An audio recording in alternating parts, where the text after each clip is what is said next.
예, 하노이 북미 정상회담 노딜로 끝난 지 이제 한 달 지났습니다. 근데 북미 사이에 낀 먹구름은 그대로죠. 특히 하노이 회담 당시에 트럼프 대통령이 김정은 위원장에게 제시했던 그 빅딜 문서 내용이 로이터 통신에 일부 공개가 됐고요. 또 주 스페인 북한 대사관 절도 사건이 미국 FBI와 관련됐다는 의혹까지 제기가 되면서 상황은 더 꼬이고 있습니다. 이런 와중에 열흘 뒤네요. 4월 11일에 한미 두 정상이 만나기로 했습니다. 청와대가 원래 잡혀있던 일정을 취소하면서 이 일정을 잡은 걸 보면 상당히 전격적으로 만남이 약속됐다는 얘기입니다.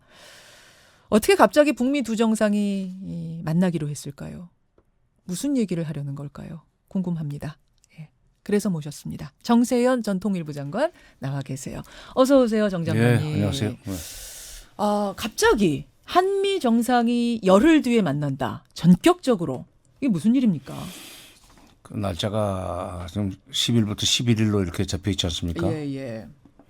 근데 4월 11일은 북한의 최고인민회의 14기 1차 회의가 열리는 날인데 그날은 원래는 이제 4월 달에 열리는 최고인민회의는 결산, 작년 결산, 금년 예산 이거 통과시키는 회의예요, 원래가. 예, 예. 근데 이제 그 정부 조직을 바꿀 수도 있죠.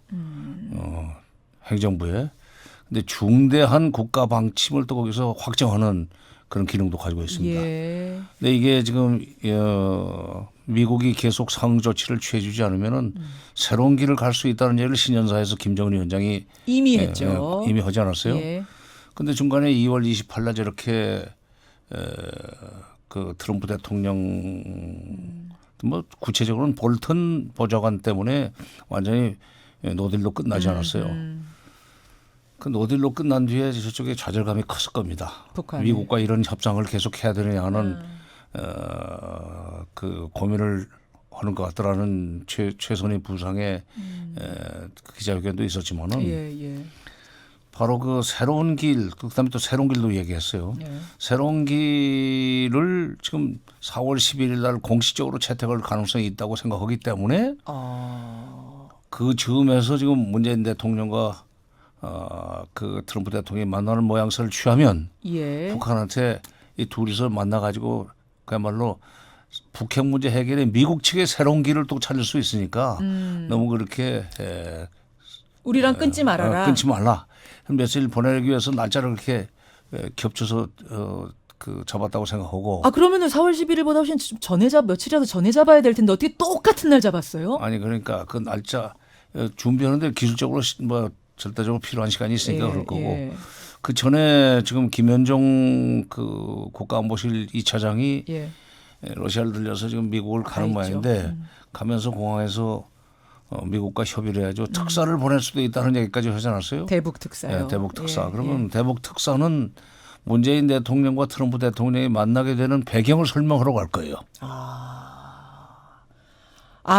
이제 퍼즐이 맞춰지네요. 예, 예, 예. 4월 11일에 최고인민회의는요, 여러분. 그러니까 우리가 생각하는 그냥 국회의 우리 국회 회의 정도가 아니라 굉장히 중요한 것들을 많이 결정하는 김정은 2기 출범식과 같은 그런 날입니다. 그렇죠. 그렇죠. 바로, 예. 그때 혹시라도 김정은 위원장이 덜컥 우리 이제 미국이 아닌 새로운 길 가겠다. 그게 이제 러시아가 이렇게 보입니다. 러시아와 손잡겠다. 이렇게라도 되면 큰일이 나니까 그 전에 트럼프 대통령이 문재인 대통령 만나서 북한에게 사인을 보내는 거예요. 그 새로운 길 가지 마. 막아서는 거네요, 장관님. 그렇죠. 그러니까 말하자면. 그거 관련해서 스페인 대사관의 이 무슨 뭐라 그럽니까? 침입 사건이라고 침입 사건이라고 얘기하죠. 하나요? 그게 이제 예. 그런 일을 한 단체가 미국 FBI하고의 그 관련서를 또 얘기를 하지 않았어요? 반북 단체인데요. 네, 자유조선이라는 단체가 우리가 가서 그거 탈취해 왔다 정보들 그거 FBI한테 넘겼다 막 이러고 있어요. 글쎄요. 그러니까 FBI에서 그냥 일방적으로 넘긴 게 아니라 FBI가 준다고 받았다는 것이 이제 의미가 있네요. 준다고 받는 게 또 의미가 중요한데 예, 예. 그런 점에서는 미국이 지금 북한한테 일종의 약점 잡힌 거예요. 아니 근데 그 전에 지금 자유조선에서는 우린 넘겼다라고 얘기하지만 FBI에서는 긍정도 부정도 안 하고 있거든요. 그거는 원래 그러는 겁니다. 받았다는 얘기입니까? 받았다는 얘기를 하는 데가 어디 있어요? 그런 일종의 그 도덕적으로 문제가 있고 예, 예. 소위 미국의 채무에 어울리지 않는 공식적인 채무에 어울리지 않는 일인데 그걸 했다고 얘기를 할 리가 있어요. 아니 그리고 근데 그거 왜 그렇게 무리한 짓을 FBI가 많이 했다면 하노이 회담 있기 불과 며칠 전에 주 스페인 북한 대사관에 가서 그 중요한 정보를 빼오다니 이거는 너무한 일 아닙니까? 그러니까 미국의 그 정보기관이나 무슨 뭐 수사기관 하여튼 이런 데는 되게 기본적으로 예, 그 좀 보수 성향이 강하고 예, 예. 특히 북한 같은 그 나쁜 딱지가 붙어 있는 미국이 악마화 시켜놨지만 그런 단체에 대한 그 이 뭐라 그럴까 압박 카드를 갖고 싶어 하니까 그런 점에서는 뭔가 지금 앞으로 미국이 북한을 압박해 들어가는 데 있어서 예, 예. 도움이 될 만한 것을 찾아볼까 하는 생각을 가지고 있었을 겁니다. 근데 그거는 그 사실 미국의 뭐 CIA나 FBI 같은 그런 기관의 그 뭐라 그럴까 운영 방식의 입장에서 볼 때는 예, 예. 그 별거 아니에요. 그래, 이런 일들 의뢰하는 일입니다. 의뢰하는 예. 일. 미 CIA가 그동안에 조그마한 나라들 정권 교체하는데 예, 예. 배후 작용을 했던 경우가 뭐 한두 개만 있습니까? 의뢰하는 일. 근데 이번에도 이렇게 자유조선이 쏙된 말로 떠벌리고 다닐지 몰랐는데 막 얘기를 해버린 거예요. 그냥 그렇죠. 우리가 넘겼다고. 그렇죠. 그러면서 북한한테 제대로 약점을 잡혀버린 거예요. 트럼프 대통령. 그래서 그게 약점이 될 수 있죠. 그렇죠. 그러니까 이런 것도 지금 이것 때문에 미국의 도덕적 도덕성에 타격 받았죠. 도덕성에 이제 예. 상처를 입기 전에 예. 이걸 불을 끌려면 트럼프 대통령이 정상회담 같은 한미 정상회담 같은 걸 통해 가지고 예. 또는 또 특사가 남쪽의 특사가 북쪽에 가도록 해서 그런 데 대해서도 조금 사과를 한다고 그럴까? 더 이상 이거 키우지 마라. 왜냐하면 이거 키우면은 트럼프 대통령도 퇴로가 없기 때문에 없죠. 북핵 문제와 관련해서 양보할 수 없다는 식의 딜이 이루어질 수 있는데 그 점에서는 북한이 향한 그 불법으로 침입은 당했지만 예, 예. 나쁠 건 없는 사건입니다. 대미 협상에서. 그렇게 보시는 거군요. 하나 카드를 쥐었다 이렇게 보시는 거예요. 대북 특사는 이제 4월 10일 전에 가야 된다고 보시는 거고요. 4월 10 가면은 4월 11일 전에 10일 전에 가겠죠. 예, 그렇죠. 네. 그럼 정말 얼마 안 남았는데요. 4월 1일. 그거 바빠요. 네. 가면 누가 가야 됩니까? 그건 당국자 가죠. 그 전에도 예. 3월 5일 날 갔던 사람들 예. 또 9월 달도 가지 않았어요. 그랬었죠. 정의용 실장 특사는 대통령의 특사이기 때문에 대통령의 참모들이 가야 됩니다. 참모들이. 그러니까 예, 뭐 정세현 전 장관이나 이런 분들. 그러면 우리야 창밖의 남자인데. 창 밖의 남자요. 창밖에서 들여다보고 그 코멘트 하는 사람인데. 그러네요. 그럼 예. 지금 우리 장관님은 밖에서 코멘트를 하시고 예. 참모들이 특사로 가서 그렇죠. 실질적인 얘기를 해야 된다. 그때도 두 번 다 정의용 서훈 콤비가 갔었는데 예. 이번에도 가가지고 여러 가지 한미 정상회담의 전망 이거를 전달해 줘야죠. 그러면서 예. 그 김정은 위원장이 신년사에서 얘기했던 새로운 길을 가지 않도록 예. 막아야 된다. 볼턴이 이번에 사고를 크게 친 거죠. 트럼프 대통령이 그런 짓을 할 수밖에 없도록 만들었죠. 그 얘기로 한번 가볼까요? 지금 그러니까 이미 정세현 전 장관은 그 하노이 회담 결렬되자마자 그러셨어요. 이건 볼턴 짓이다. 볼턴 안대로 간 거다. 이 얘기를 하셨었잖아요, 그때. 네. 근데 그게 이제 거의 명확해졌습니다. 어떻게 명확해졌냐면 로이터 통신이 주말 사이에 그 당시 하노이 회담에서 트럼프가 김정은에게 내밀었던 그 문서, 그 깨지게 된 결정적인 계기가 된 문서를 입수해서 공개를 했습니다. 근데 그걸 보니까 북한의 모든 핵시설 없애고 핵무기는 미국에 넘겨라. 생화학 무기도 포기해라. 이렇게 적혀 있었습니다. 여러분 이거면은 패전국인 리비아에게 미국이 요구했던 그 정도 수준인 거죠, 장관님? 예. 그게 2003년에 예. 볼턴이 공부 차관할 때 그 리비아한테 요구했던 방식입니다. 그게. 그러니까 모든 그 핵 프로그램을 폐기하면 예. 그 뒤에 미국이 경제 지원해 줄 수 있고 예. 그다음에 또 수교도 해 줄 수 있다. 그러니까 완전히 그 리비아를 빨가벗겨 놓고 그다음에 경제 지원 해주는 척하면서 결국 이제 수교까지 해줬지만 예. 나중에는 소위 반정부군이 또 그 구성이 됩니다. 그렇죠. 가지고 정부군과 반정부군이 시가전을 벌이는 과정에서 예. 리비아의 가다피 원수가 길거리에서 총 맞아 죽었거든요. 맞아요. 바로 그때 그런 일이 있는데 2003년에 제가 4월 달에 이제 남북 장관급 회담으로 평양 가기 직전에 예. 볼튼의 직속 부하인 당시 동아태 차관보 제임스 켈리가 와서 예. 예, 북한도 리비아 방식 그러니까 리비아가 이제 가다피는 2006년에 죽었지만 예. 선핵 포기를 하면 경제 지원을 할 수 있다는 얘기를 가서 북한한테 해달라 그러더라고요. 그래서 내가 그때 그 즉석에서 그랬어요. 장관실로 왔었습니다. 예. 그게 미국도 북한을 못 믿지만 예. 북한도 그 못지않게 미국을 못 믿는데 선행동을 할 가능성이 나는 없다고 생각한다. 그러나 당시 멀리까지 이렇게 동맹국이라고 해서 찾아왔는데 예. 내가 그래서 전달을 하겠다. 그래서 가서 얘기했어요. 아, 전달하셨어요. 했죠. 너희들이 싹 다 내려놓고 그야말로 발가 벗듯이 해야지 저기서 보상해 줄 수 있다는 얘기를 전하셨어요. 그랬더니 했죠. 그랬더니 즉석에서 반발하대요. 그 미국을 어떻게 믿습니까? 어떻게 믿습니까? 카다피 그렇게 하고 죽은 거 보세요. 아니 그것까지는 가다피 얘기 안 죽기 하고. 전이에요. 카다피 죽기 전이에요. 아마 그 리비아처럼 우리를 만들려고 그러는 모양인데 우리는 그럴 생각 없습니다 하는 게 북한의 입장에 있었어요. 예. 2003년 4월 24일 날 저녁일 겁니다. 근데 그래서 그 가망성 없는 건데 지금 볼튼이 다시 2003년이니까 16년 만에 다시 그걸 또 들고 나온 거예요 지금. 그러네요. 네. 그러네요. 고농축 우라늄 프로그램 문제는 2002년 7월 달에 와서 우리한테 제기를 했었고 예. 북한의 고농축 우라늄 예. 그 17년 만에 다시 저기 들고 나왔지만은 이 리비아 방식으로 선행동하면은 다 풀어준다 하는 건데 경제 지원, 경제 해제해 준다는 건데 제재 해제해 준다는 건데 북한이 안 받을 겁니다. 이거 안 받을 거라는 거를 미국도 누구보다 잘 알고 있을 텐데 왜 이런 볼튼안을 트럼프는 하노이 그때 채택했을까요? 그러니까 트럼프 대통령이 그러니까 그 회담을 소위 그 빅딜이 됐건 스몰딜이 됐건 예. 딜이 그 별로 이렇게 뉴스 밸류가 없다고 생각해서 일단 이 판은 깨려고. 먼저 그렇게 판 했던 깨려고. 거고 또 하나 거기 좀 중요한 것이 예. 볼튼 안에 들어가 있다는 것 중에 가장 북한을 자극하는 것은 자극이라 북한이 받지 못하게 만드는 게 뭐냐면은 예.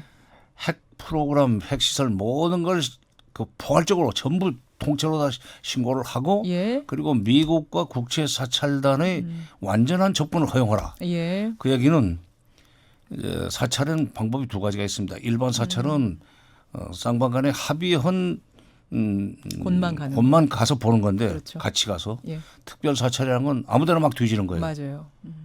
예를 들면은 김정은 위원장의 집무실 지하실에 뭐가 있을지 모르다 열어. 거기도 드실 수 있어요. 아시죠?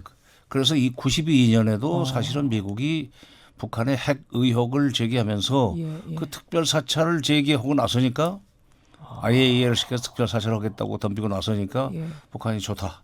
그럼 우리는 이제 국제 원자력 기구와도 무관하게 특히 핵 비확산 조약에서 탈퇴해가지고 우리 마음대로 진짜 핵 개발하고 말겠다 해서 93년 3월달에 그렇죠. NPT 탈퇴를 하게 만듭니다. 그렇죠. 그러니까 그렇죠. 특별 사찰이 들어가 있어요 그 내용에. 근데 이제 로이터를 통해서 그게 미국이 흘렸다는 얘기인데 예. 이건 앞으로 이대로 밀고 나가겠다는 것이 아니라 이렇게 돼서 결국 안 될지도 모르겠다는 생각을 일부 전문가들도 하도록 만들려고 좀 많이 배려를 해준 것 같네요. 잠깐만요. 제가 지금 제대로 이해 못했어요. 그러니까 로이터가 주말에 이걸 보도했다는 얘기는 정부에서 미국에서 흘려줬다는 얘기고 그렇죠. 그 의도는 이제 볼튼 그 안은 유효하지 않다. 앞으로 쓰기 어렵다 하는 생각을 갖겠죠. 요거를 오히려 그렇게 해석을 하죠. 말이 돼야지. 너무 완전히 북한으로 하여금 그 92년에 북한이 반발했던 것이 들어가 있고 2003년에 북한이 대놓고 반발했던 것이 있는데 그걸 다 묶어가지고 내놓는다는 것은 문제를 풀려고 하는 게 아니라 북한이 반발해서 사고 치면 그걸 핑계로 치겠다는 것밖에 안 되기 때문에 지금 이게 굉장히 깊이 있는 통찰이네요. 그러니까 오히려 이게 이렇게 얼토당토하는 강한 안을 내서 판이 깨졌구나. 야, 너무했네. 여기까지만 사람들은 생각하는데 이대로 밀고 가겠다는 거야? 이건 어떻게 되는 거야? 이 생각을 저는 했는데 오히려 이걸 흘린 게 이건 더 이상 유효하지 않다라는 그렇죠. 뜻일 수 있다. 그러니까 트럼프 대통령이 그날은 볼턴을 내세워서 판을 깼지만 예. 이제 다시 내가 톱다운 방식으로 문재인 대통령 옛날에 나로 손잡고 돌아가겠다. 풀어나갈 테니까 예. 그 북한도 이렇게 그 이제 새로운 길 가지 마라. 그렇군요. 지금 내용을 공개하는 것은 그렇군요. 이게 말이 안 된다는 그 평가가 나오도록 예. 일부러 지금 고단수네요. 고단수죠.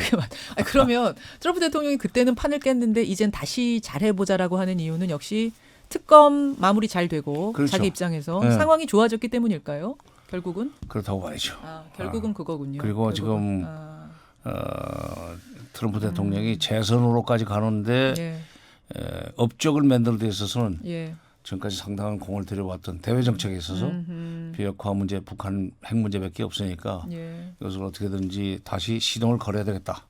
그러니까 급하게 문 대통령 다른 일정까지 취소하고 오라고 그런 거 아닙니까? 그렇군요. 이게 착착착 다 맞아 떨어지네요. 말씀을 듣다 보니까 역시 장 장관이신데 그러면 톱다운 방식은 계속될까요? 왜냐하면 지난번에 하노이 회담 그렇게 끝난 후에 역시 톱다운 방식 이거 불안해, 이거 안 돼, 뭐 이런 얘기 나왔었거든요. 근데 이 방식은 계속 갈 거라고 보세요? 근데 이제 그게 문제예요. 왜냐하면 대통령이 톱다운 방식으로 이제 판을 짜놔도 예. 그것을 이행하는 데서는 대통령이 직접 나설 수가 없잖아요. 결국 실무자들한테 또 내려가야 됩니다. 맞습니다. 장관 이하선으로. 예, 예.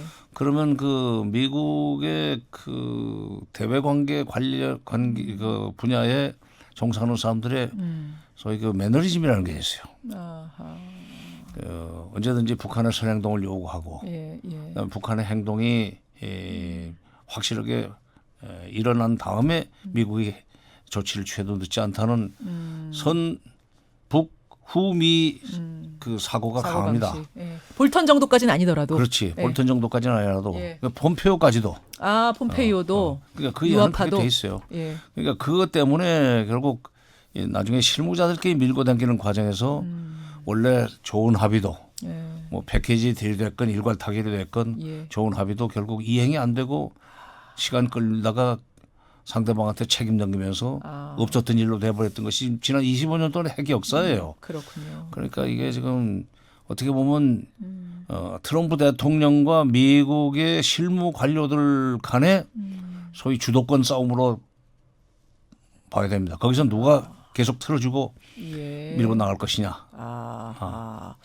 볼턴 같은 강경파를 좀 경질하거나 이런 거는 뭐 불가능한 건가요? 글쎄 그거는 뭐 그 일부러 완전히 내보내고 그럴 필요는 없을 거예요. 때로는 그 사람이 대북 관계뿐만 아니라 다른 데서도 유용할 수가 있으니까. 그렇군요. 용도가 있죠. 아니 뭐 겨울에도 부채가 필요하고 여름에도 화로가 필요하다는데 놔둬야지. 뒀다가 그때그때 또 필요할 때 꺼내 쓸 수 그럼요, 있으니까 트럼프 그럼요. 입장에서는 굳이 경질할 필요는 없다. 그렇지. 오케이, 알겠습니다. 자, 두 가지 궁금합니다. 일단 대북 특사 얘기를 하셨는데 4월 11일 전에 대북 특사를 넘어서 아예 지난번에 왜 판문점에서 원포인트로 만났던 것처럼 토요일에 이번에도 갑자기 원포인트로 만나서 뭐 이렇게 할 가능성은 없나요? 남북 정상이. 아니, 우선 대북 특사. 근데 시간이 그렇게 잘 안 될 것 같아요. 너무 짧은가요? 왜냐하면 대북 특사를 언제 보내냐는 것도 지금 김현종 차장이 미국 예. 가서 의견 조율이 되면은 예. 여기서 뭐 바로 연락하면은 갈 수 있지만은 오늘부터 지금 대통령이 미국으로 떠나야 되는 시간까지 실질적으로 한 7, 8일밖에 안 남지 않았어요. 일주일 남았네요. 예. 그 사이에 가야 되기 때문에 특사가 가서 이번에 워싱턴 한미 정상회담이 뭔가 당신들한테 좋은 그 메시지를 보낼 것이다라는 정도 얘기하고 네. 원포인트 하기에는 시간이 없죠. 오케이. 그러면 우리가 계속 뭐 지금 상황이 많이 달라져서 이거 할 수 있는 거야 없는 거야 하고 있는 게 뭐냐면 김정은 위원장의 남한 답방. 이건 어떻게 보세요? 그거는 한미 정상회담 후에 이제 북미 간의 관계가 상당히 빠른 속도로 개선되고 그러니까 이 뭐죠? 그 지난 2월 28일 하노이 회담 이전 상태로 돌아가면서 북미 관계가 앞으로 잘 풀릴 것 같다는 희망이 확실히 보이고 특히 그 금강산 관광이나 개성공단 전 같은 정도가 그 정도의 그 제재 완화가 실질적으로 이루어지면 그 정도까지. 한국 정부가 적극적으로 추진해서 그러면은 아하.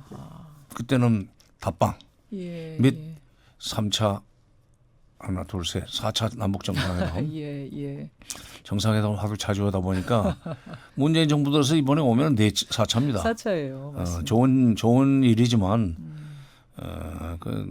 그 이후에 기대할 수 있는 거죠. 알겠습니다. 일단은 4월 11일에 한미 간의 얘기가 잘 풀려야 되고 김정은 위원장도 새로운 길 나가겠다 이런 선언 안 나와야 되고 그렇죠. 예, 요게 굉장히 중요하겠네요. 예. 네. 여러분 4월이 아주 중요한 분수령이 될 것 같습니다. 오늘 정세현 전 장관과 함께 지금 흘러가는 이야기들 쭉 한번 퍼즐 맞춰봤습니다. 정 장관님 고맙습니다. 네. 정세현 전 장관이었습니다. 김현정의 뉴스쇼는 청취자 여러분의 참여로 이루어집니다. 트위터, 페이스북, 레인보우 게시판, 그리고 단문 50원, 장문 100원의 유료 문자 샵 1212, 우물정 1212 통해 참여하실 수 있습니다. 김현정의 뉴스쇼, 여러분과 함께 만듭니다.